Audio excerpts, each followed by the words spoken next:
میں اس نتیجے پہ پہنچا ہوں کہ جو ٹائم انسان بچاتا ہے نا آرام کے لیے، اس ٹائم میں بے پناہ سستی اسے گھیر لیتی ہے۔ ہم چھوٹے ہوتے تھے بچپن میں، اسکول سے ایک چھٹی کرتے تھے، پھر دوسری کرنے کو بھی دل کرتا تھا، دوسری کرتے تھے، پھر تیسری کرنے کو بھی دل کرتا تھا۔ گاڑی اسی کا نام ہے جو چلتی رہے، ڈیوٹی اسی کا نام ہے جو ہمیشہ کی جائے۔ زندگی میں مسلسل جد و جہد کریں گے، مسلسل کام کریں گے، اس کا نتیجہ یہ نکلے گا کہ آپ محسوس کریں گے کہ آپ کا وجود جو ہے وہ بڑی صلاحیتوں والا ہے، وہ بیکار نہیں ہے۔ مسلسل کام۔ آپ انبیاء کرام علیہ السلام کی زندگی دیکھیں، صحابہ کی زندگیاں دیکھیں، اہل بیت کی دیکھیں، اولیاء اللہ کی دیکھیں، بزرگان دین کی دیکھیں، آپ دیکھیں کہ انہوں نے کام کتنا کتنا بڑا کیا ہے۔ ہم کبھی ان کو پڑھتے ہیں تو حیران ہو جاتے ہیں کہ یار اتنے مختصر وقت میں اتنا زیادہ کام تو ممکن ہی نہیں۔ اعلیٰ حضرت رحمۃ اللہ علیہ نے 1000 کتاب لکھ دی، امام بخاری نے پوری دنیا میں گھوم کر احادیث جمع کر کے ایک جگہ پہ اکٹھی کر دی، اور پھر اصول وضع کر دیے حدیث پاک کے کہ حدیث کس طرح قبول کی جائے گی، پھر اس میں فرق کر دیا کہ صحیح کون سی ہے، متواتر کون سی ہے، حسن کون سی ہے، ضعیف کون سی ہے، موضوع ہو تو پھر اس کے قاعدے کیا ہیں۔ اتنا کام بزرگوں نے کر دیا۔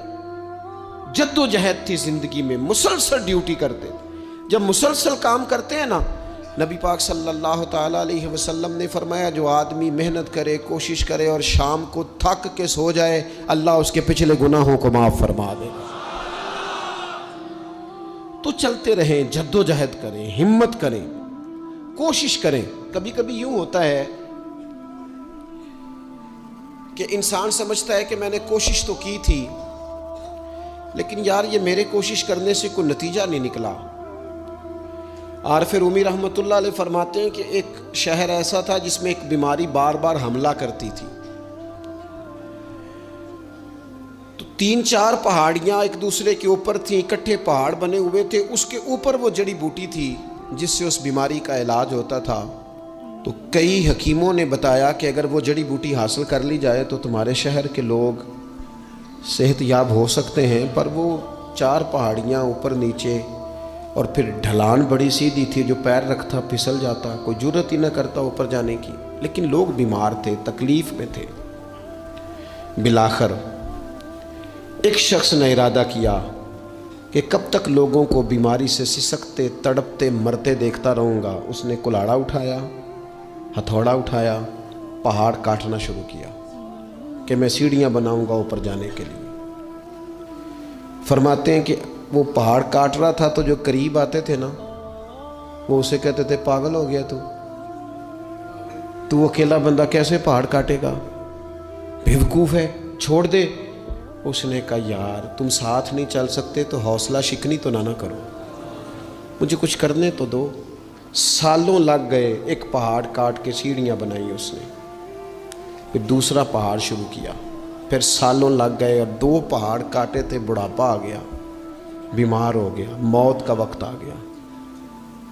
اب چونکہ سیڑھیاں بن گئی تھی تو 2 پہاڑ کٹ گئے تھے، وہاں تک لوگ آنے جانے لگے تھے۔ این اس وقت جب وہ دنیا سے جا رہا تھا، پھر بھی کچھ لوگ حوصلہ شکنی کر رہے تھے، اسے کہہ رہے تھے خدا کے بندے کیا نتیجہ نکلا۔ کچھ لوگوں کی ڈیوٹی ہوتی ہے اپوزیشن کا کردار ادا کرنا، وہ ہر موقع پر حوصلہ شکنی کرتے۔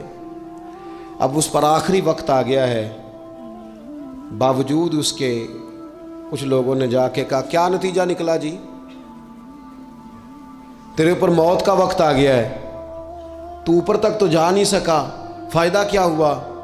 وہ کہنے لگا بیوقوفو تمہیں پتہ ہی نہیں میں کامیاب ہو کے جا رہا ہوں۔ انہوں نے کہا کس طرح؟ کہنے لگا میں نے آدھا سفر آسان کر دیا ہے، اب جو میرے بعد آئے گا نا اسے 0 سے نہیں شروع کرنا پڑے گا، میں نے آدھا سفر اس کے لیے آسان کر دیا۔ وہ تیسرے پہاڑ سے شروع کرے گا، 2 کاٹے گا تو جڑی بوٹی تک پہنچ جائے گا، لوگوں کو شفا ہونے لگے گی اللہ کے فضل سے۔ ہم پتہ کیا کرتے ہیں، بالخصوص میرے وطن کا رواج یہ ہے کہ لوگ آدھا سفر بھی آسان کرنے کو تیار نہیں، وہ کہتے نہیں سارا ہی فلانا کرے گا۔ جتنے انبیاء دنیا میں آئے نا میرے دوستوں، وہ سارے کامیاب گئے، لیکن کسی کے ساتھ 4 امتی، کسی کے ساتھ 10، کسی کے ساتھ 100، کسی کے ساتھ 200، لیکن نبی کامیاب گئے۔ کیوں؟ کہ اللہ تعالیٰ نے جو ان کے ذمے ڈیوٹی لگائی تھی وہ ڈیوٹی انہوں نے پوری ذمہ داری سے سر انجام دی ہے۔ اس ڈیوٹی میں انہوں نے کبھی کوئی کمی دکھائی تو اپنی زندگی میں جد و جہد کریں، کام کریں، بیٹھ کر صرف بات نہ کریں، تنقید نہ کریں، بیٹھ کر صرف منصوبہ بندی نہ کریں۔ اور میرے ملک میں بالخصوص یہ کام ہوتا ہے، تبصرے کرو، چینل کھولو، تنقید کرو، اندر کی خبر لے کے آؤ، کوئی کہانی سناؤ، کوئی نئی سٹوری بناؤ، لیکن کام نہ کرو۔ بڑی خوبصورت بات کی شاعر نے، اس نے کہا شکوائے ظلمت شب سے تو کہیں بہتر تھا، اپنے حصے کی کوئی شمع جلاتے جاتے۔ لوگ تعلیم نہیں حاصل کر رہے تو بھئی آپ ایک بچے کا خرچ اٹھا لیں، کسی غریب کا آپ اسے پڑھا دیں، ایک بندہ تو آپ کی وجہ سے تعلیم یافتہ ہو جائے۔ لوگوں کو کھانا نہیں مل رہا، بھوکوں مر گئے لوگ، حکومتیں کچھ نہیں کر رہی، آپ 10 بندوں کی ذمہ داری اٹھا لیں، آپ غریبوں کو دیکھ لیں، 10 لوگوں کے گھر میں آپ کھانا پہنچانا شروع کریں۔ اور یہ ہوتا رہا ہے، لوگ یہ کام کرتے رہے، یہ ڈیوٹیاں ہمارے بزرگوں نے سر انجام دی ہیں، 2 کر کے، 4 کر کے، 6 کر کے انہوں نے کام کیا ہے۔ اپنی ذمہ داری کا احساس کریں، مسلسل کام کریں، مسلسل جد و جہد کریں، مسلسل ڈیوٹی کریں۔ اور پھر میری تیسری گزارش آپ سے یہ ہے کہ جس طرح آپ اپنے اپنے گھر میں آپ کی ذمہ داریاں ہوتی ہیں، اور اگر آپ ذمہ داری ادا نہیں نہ کرتے تو احتجاج ہوتا ہے۔ ماں کو ٹائم نہیں دیتے تو ماں بھی احتجاج کرتی ہے، گھر والی کو ٹائم نہیں دیتے تو وہ بھی احتجاج کرتی ہے، دوستوں کو وقت نہیں دیتے تو وہ بھی اس کا شکوہ کرتے ہیں۔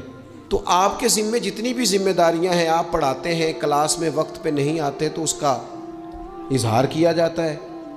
ہم نے اپنے اپنے ذمے جو ذمہ داریاں لی ہیں پوری کرتے ہیں۔ میں آج آپ کو یہ پیغام دینا چاہتا ہوں، ایک ایک ڈیوٹی دین کی بھی اپنے ذمے لیں، ایک ایک ڈیوٹی، ایک کام اپنے ذمے لے لیں۔ آپ اپنے اپنے علاقے کی مسجد میں جھاڑو دینے کی ڈیوٹی لے لیں۔ آپ یہ ذمہ داری لے لیں کہ مجھ سے کچھ نہیں ہو سکتا تو میں ہفتے کے بعد مسجد میں جاؤں گا اور قرآن مجید کو میں صاف کر کے، جھاڑ پونچھ کے، ترتیب کے ساتھ مرتب کروں گا۔ مجھے اگر ناظرہ قرآن مجید ٹھیک پڑھنا آتا ہے تو میں 10-11